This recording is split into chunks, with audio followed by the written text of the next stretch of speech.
Добрий день, Welcome everybody joining us today at the Media Center Ukraine. We are beginning our work on the day 233 of our fight for our freedom. Once again, I would like to thank and turn to our men and women in uniform and congratulate them on today's holiday. We thank you for our freedom, lives, independence. We are proud of every one of you.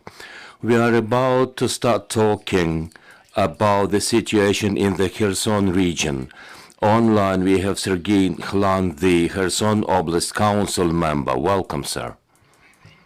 Welcome, we are from Ukraine. Kherson region is Ukraine. Glory to Ukraine. Glory to heroes.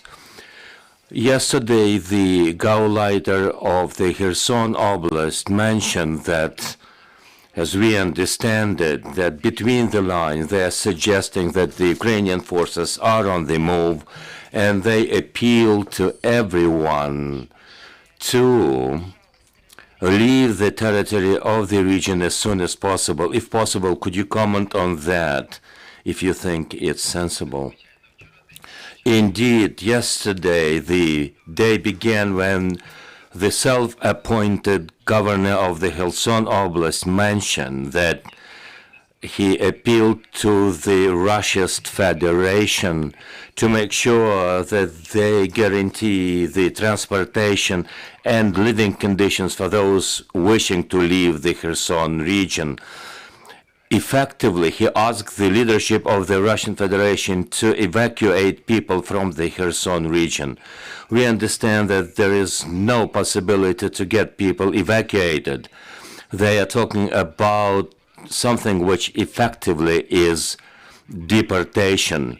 They understand that they will not be able to retain their position in the right bank of the Dnieper River.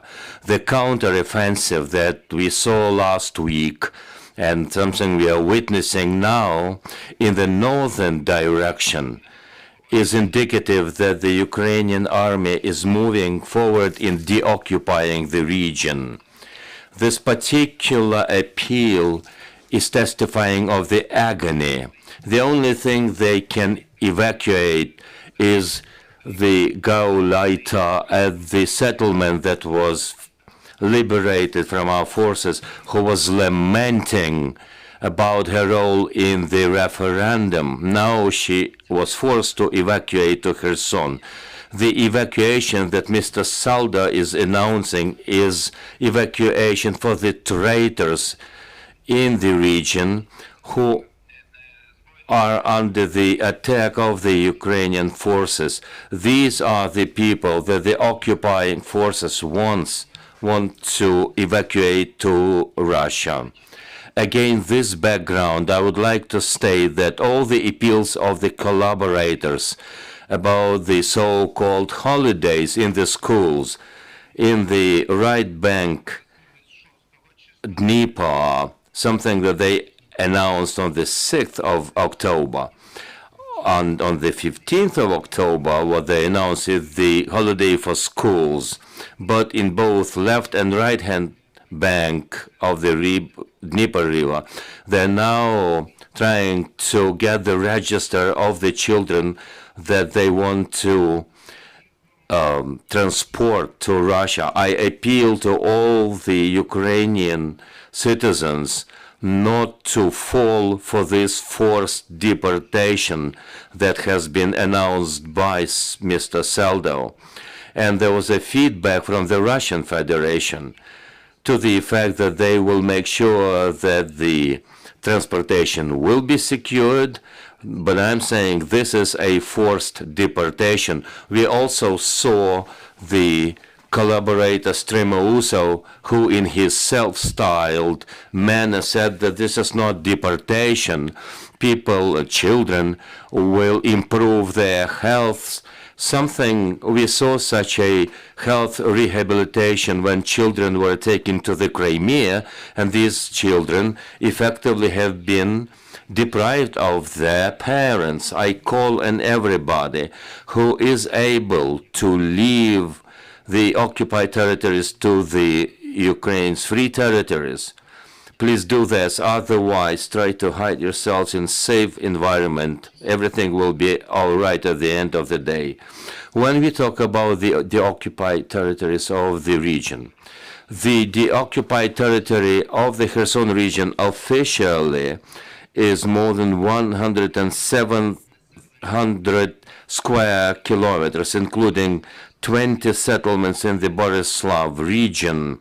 This line of deoccupation is effectively in the north of the Kherson region, from Davidov Brod right to the Dubchane, from one bank of the Inkulets River to the Dnieper River, straight ahead. The pocket that our forces have encircled the Russia's forces means that the line of confrontation is somewhere in the vicinity of the Davidov Brod. We are looking forward to good news from the Kherson region for this native land of ours to be deoccupied. In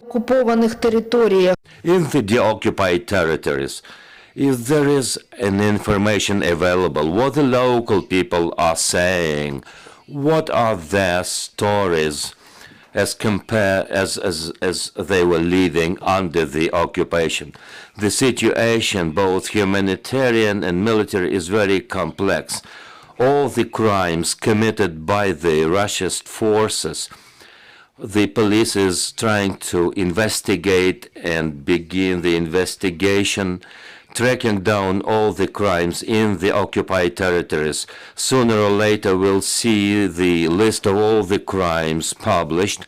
Unfortunately, we can only state that people were suffering from the Russian occupying force.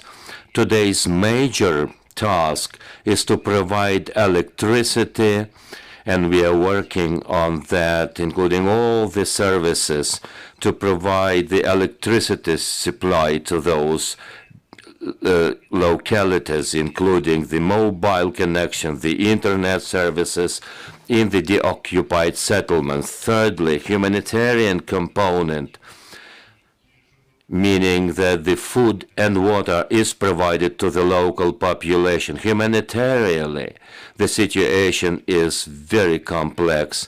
The water and foods must be supplied and will be supplied. This is what we are doing through the local administration and through the volunteers. Fourth point is helping people with the building materials. We have a lot of problems here because people want to be provided with the slates for the roofs of their housing to be able to live through the winter period. People are categorically objecting to getting evacuated. What they are saying is that we have prevailed the occupiers, we will prevail the winter now that we are taken care of by the Ukrainian armed forces. The main thing is that we are living in a free Ukraine. We have a question from the floor. Irina Goncharuk, Ukrinform.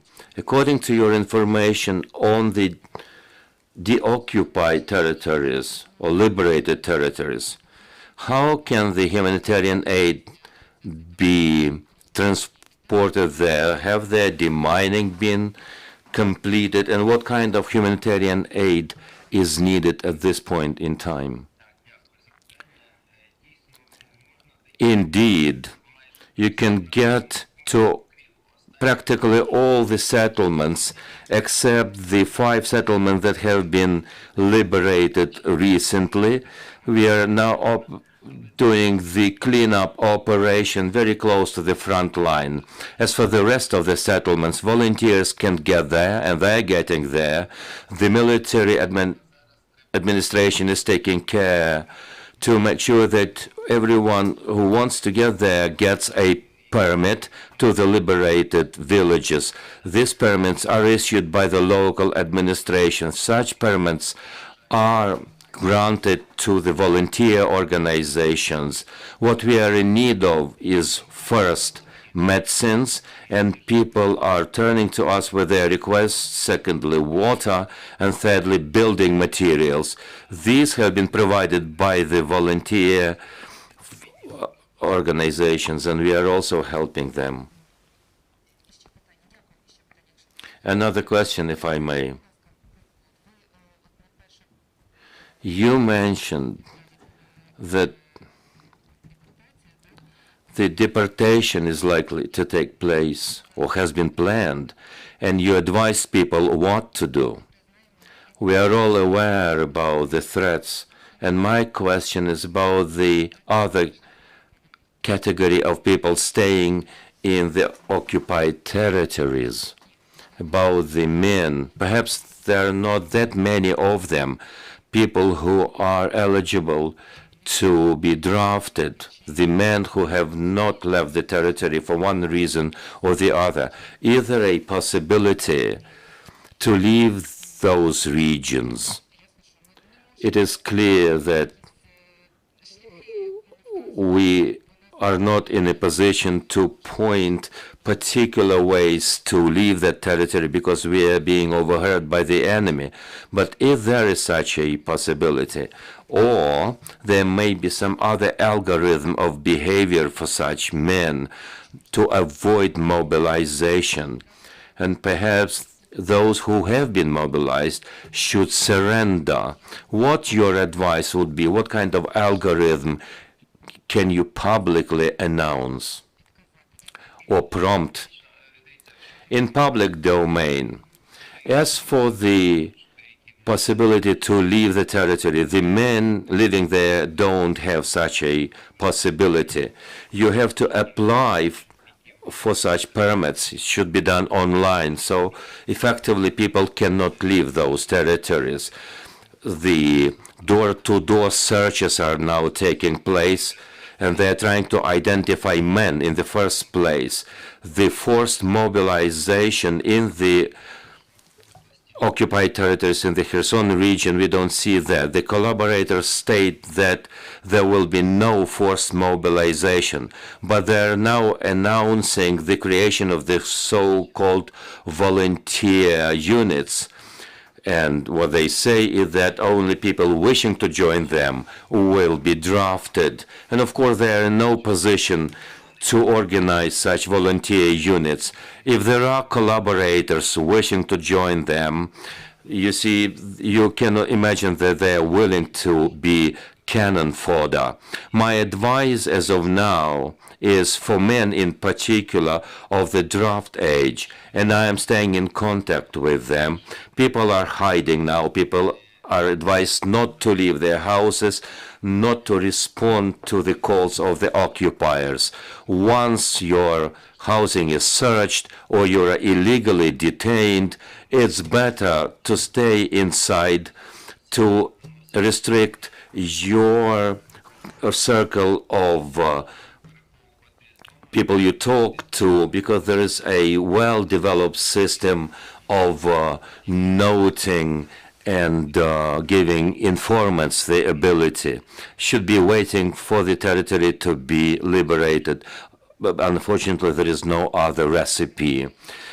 Sir, we appreciate the fact that you have found time to join us. We've been talking to Serhiy Khlan, the Kherson Oblast Council member. Our next briefing takes place at 1400.